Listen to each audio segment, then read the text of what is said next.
I've started disassembly. The overall bridge unit has got a good chunk of weight to it because I mean it's like a lot of metal bits and pieces on this thing, and including this block, which is the solid cast. So that's got a good weight to it. There's probably some that are heavier than that, but I don't think there needs to be anything more than that. It's quite dirty. I'm going to do my best to shine that up. There's a lot of smearing and stuff on it, like there was on the other stuff. I've taken some of the fluff out before I got that out, so and the toothbrush works. And I checked the height of the strings. Oh, I set the intonation with the factory strings.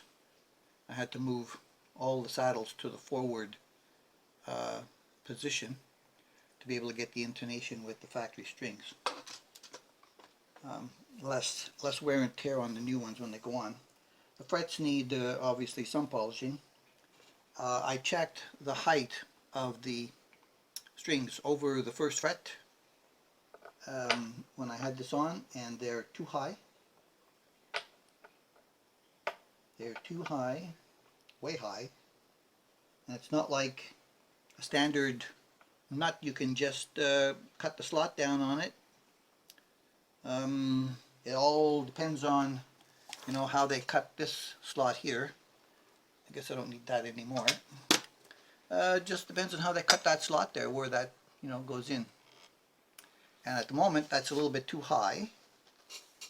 It's the first time I'm coming across this issue, and I have to decide.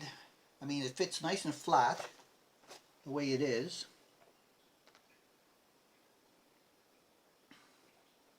And because I lost the high E string, they were all way higher than 18th thou. That would have to come down considerably back there. I'm not exactly sure how to go about that yet. And it's something I'm going to leave for a little later. And I'm going to put these screws and that nut over there. I mean, I could cut into the front of those things, but the chrome is going to be disrupted by a file. I mean, all of them are exactly the same V-groove in these, you know, locking nuts. There's no difference for any gauge of strings. And the thing is, don't really have that option because on the back side of it, the V gets right down to the inside flatness of the top of that nut. So I'm definitely going to have to figure out something on how to get this down a little bit back here, to get that to lower somewhat. So there's another little thing that's going to work in the back of the mind to get around to doing it. And they had a size of screw which is a PZ1 Phillips style head screw. PZ1, the only one that would fit properly. It's in a European Asian type thing.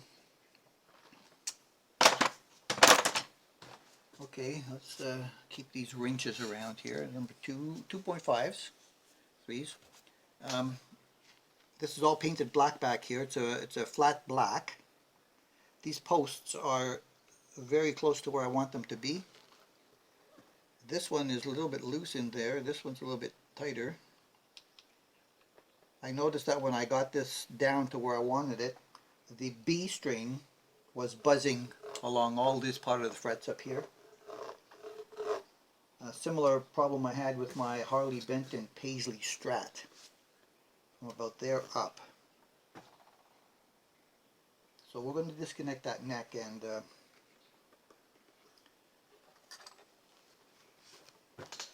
think about it. Think about it. I think this is the standard one on the back. That should be the standard Phillips, I think. That's a PH2. Phillips 2. Well, the PH2 and the PZ2 are very close, except the PZ2 has the larger flat on the top of there, which fits these screws. Just oh, that wasn't very tight. I wonder, oh, what about this one? This one too looks, yeah, not exactly tight. That could have been part of the problem about why that was doing that, because the heel was not, you know, pulled down properly. I've got the same size bit in here. Oh, they drilled them out right. Haha, look at that. They drilled out the holes. Not biting in the body. They did one thing right on this thing. How about that?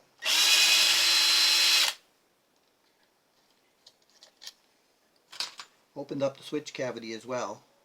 There's lots of yellow wire that probably comes from one of the pickups. And then there's a red one, which is shorter. And then a second red one, which is the red one that comes out all the way down here.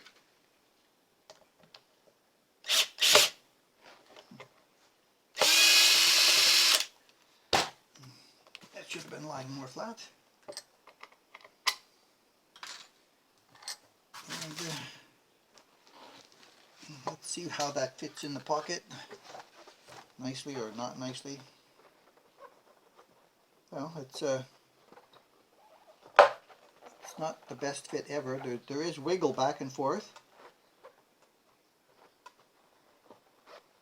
but not totally terrible. Oh, yeah, dirt from underneath the, or I should say from the screw holes underneath the neck, and also around the top of the hole. So that was probably causing the neck to sit a little bit back, and it wasn't tight apparently. So yeah, that'll all have to be cleaned, and then later I'm gonna have to sand this down. It's kind of rough in there. I'm gonna have to sand off some of those rough pips, smooth out this pocket, and then make a determination at some point about the angle of the neck with possible shim.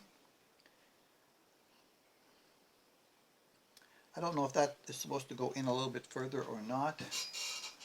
I've seen somebody knock those in. It does go in a little bit further. Also, it's knocking out all the sawdust from inside those screw holes.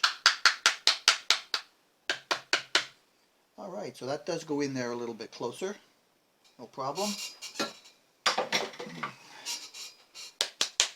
Alright, clean up and some pondering.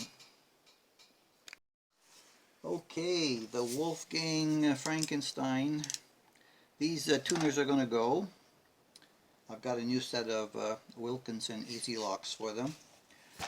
We're going to start with a full fret job. And there was an issue with the board.